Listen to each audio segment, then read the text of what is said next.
ಎಲ್ಲರಿಗೂ ನಮಸ್ಕಾರ. Dear diploma students, working professionals ಯಾರು ಡಿಪ್ಲೊಮಾ CET 2025 ಎಕ್ಸಾಮ್ ಬರೆದು ವರ್ಕಿಂಗ್ ಪ್ರೊಫೆಷ್ನಲ್ಸ್ ಡಾಕ್ಯುಮೆಂಟ್ ವೆರಿಫಿಕೇಷನ್ಗೆ ವೇಟ್ ಮಾಡ್ತಾ ಇದ್ದೀರಿ. ವರ್ಕಿಂಗ್ ಪ್ರೊಫೆಷ್ನಲ್ ಡಾಕ್ಯುಮೆಂಟ್ ವೆರಿಫಿಕೇಷನ್ನ ಯಾವಾಗ ಮಾಡ್ತಾರೆ ಅಂತಂತ ಹೇಳಿ ಸಂಪೂರ್ಣ ಮಾಹಿತಿಯನ್ನು ನಾನು ಈ ವಿಡಿಯೋದಲ್ಲಿ ಶೇರ್ ಮಾಡ್ತಾ ಇದ್ದೀನಿ. ಈ ವಿಡಿಯೋ ಎಂಟನ್ನು ವಾಚ್ ಮಾಡಿದ್ರೆ ನಿಮಗೆ ಸಾಕಷ್ಟು ಮಾಹಿತಿ ಸಿಗ್ತೈತಿ.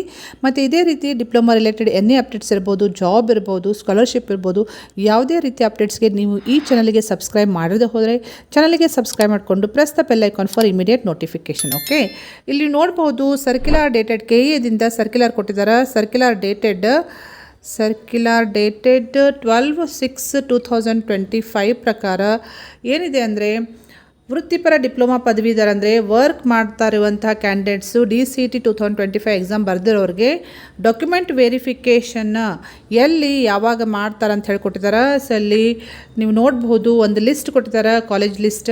ಆ ಕಾಲೇಜ್ನಲ್ಲಿ ನಿಯರ್ ಬೈ ನಿಮಗೆ ಯಾವುದು ನಿಯರ್ ಆಗ್ತೈತಲ್ಲ ಆ ಕಾಲೇಜಿಗೆ ಹೋಗಿ ನೀವು ಡಾಕ್ಯುಮೆಂಟ್ ವೆರಿಫಿಕೇಷನ್ ಮಾಡಿಸ್ಬೇಕು. ಸೊ ಓನ್ಲಿ 5 ಕಾಲೇಜಸ್ ಲಿಸ್ಟ್ ಕೊಟ್ಟಿದ್ದಾರೆ ಇಲ್ಲಿ. ಸೊ ಈ ಕಾಲೇಜ್ ನಿಮಗೆ ಯಾವುದು ನಿಯರ್ ಆಗ್ತೈತಲ್ಲ ಅಲ್ಲಿ ಹೋಗಿ ನೀವು ಡಾಕ್ಯುಮೆಂಟ್ ವೆರಿಫಿಕೇಷನ್ ಮಾಡಿಸ್ಬೇಕು. ಯಾವಾಗ ಮಾಡಿಸ್ಬೇಕಂದ್ರೆ ದಿನಾಂಕ ಡೇಟು ಕೊಟ್ಟಿದ್ದಾರೆ 13/6/2025 ಮತ್ತು 16/6/2025. ಸೊ 2 ದಿನ ಟೈಮ್ ಇದೆ. ಫ್ರಮ್ ಮಾರ್ನಿಂಗ್ 10:30ಲಿಂದ ಈವ್ನಿಂಗ್ 4:30 ತನಕ ಡಾಕ್ಯುಮೆಂಟ್ ವೆರಿಫಿಕೇಷನ್ ಮಾಡ್ತಾರೆ ಅಂತ ಹೇಳ್ಕೊಟ್ಟಿದ್ದಾರೆ. ಸೊ ನೀವು ಡಾಕ್ಯುಮೆಂಟ್ ವೆರಿಫಿಕೇಷನ್ಗೆ ಏನೆಲ್ಲ ಡಾಕ್ಯುಮೆಂಟ್ಸ್ ತೊಗೊಂಡು ಹೋಗಬೇಕು ಅಂತ ಈಗಾಗಲೇ ಲಿಸ್ಟು ಕೊಟ್ಟಿದ್ದಾರೆ.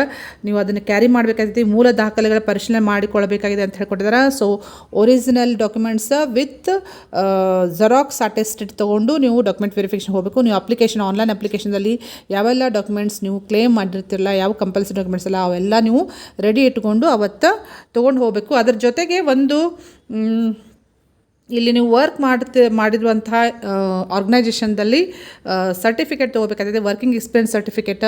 ಸೊ ಇಲ್ಲಿ ಫಾರ್ಮ್ಯಾಟ್ ಇದೆ ನೋಡಿರಿ, ಇದು ಫಾರ್ಮ್ಯಾಟ್ ನೀವು ತೊಗೊಂಡು ಫಿಲಪ್ ಮಾಡಿ ಸಿಗ್ನೇಚರ್ ಮಾಡಿಸ್ಕೋಬೇಕು. ಇನ್ಸ್ಟಿಟ್ಯೂಷನ್ನಿಂದ ಯಾವ ನೀವು ಆರ್ಗನೈಜೇಷನ್ದಲ್ಲಿ ವರ್ಕ್ ಮಾಡಿರ್ತಲ್ಲ ಅಲ್ಲಿ ಸೈನ್ ತೊಗೋಬೇಕಾಗ್ತದೆ ವಿತ್ ಸೀಲ್. ಸೊ ಈ ಫಾರ್ಮ್ಯಾಟ್ ಒಂದು ಫಿಲಪ್ ಮಾಡಿ ರೆಡಿ ಇಟ್ಕೊಂಡು ನೀವು ಡಾಕ್ಯುಮೆಂಟ್ ವೆರಿಫಿಕೇಷನ್ಗೆ ಹೋಗಬೇಕಾಗ್ತೈತಿ. ಓಕೆ, ಸೊ ಇದು ಭಾಳ ಇಂಪಾರ್ಟೆಂಟ್ ಇದೆ. ಯಾರು ವರ್ಕಿಂಗ್ ಪ್ರೊಫೆಷ್ನಲ್ಸ್ ಅಪ್ಲೈ ಮಾಡಿರಲ್ಲ DCETಗೆ ಅವರು ಸರಿಯಾಗಿ ಇದನ್ನು ಓದಿ ತಿಳ್ಕೊಂಡಿದ್ದ ಇನ್ಸ್ಟ್ರಕ್ಷನ್ಸ್ ಎಲ್ಲ ಕೊಟ್ಟಿದ್ದಾರೆ. ಸೊ ಇದನ್ನು ತಿಳ್ಕೊಂಡು ನೀವು ಅಪ್ಲೈ ಮಾಡಬೇಕಾಗ್ತೈತಿ. ಸೊ ಇದು ಮಾಹಿತಿ ನಿಮಗೆ KA ವೆಬ್ಸೈಟ್ನಲ್ಲಿ ಸಿಗ್ತೈತಿ. ಜಾಸ್ತಿ ಇನ್ಫಾರ್ಮೇಷನ್ನ ನೋಡಬೇಕಂದ್ರೆ KA ವೆಬ್ಸೈಟಿಗೆ ವಿಸಿಟ್ ಮಾಡಿರಿ.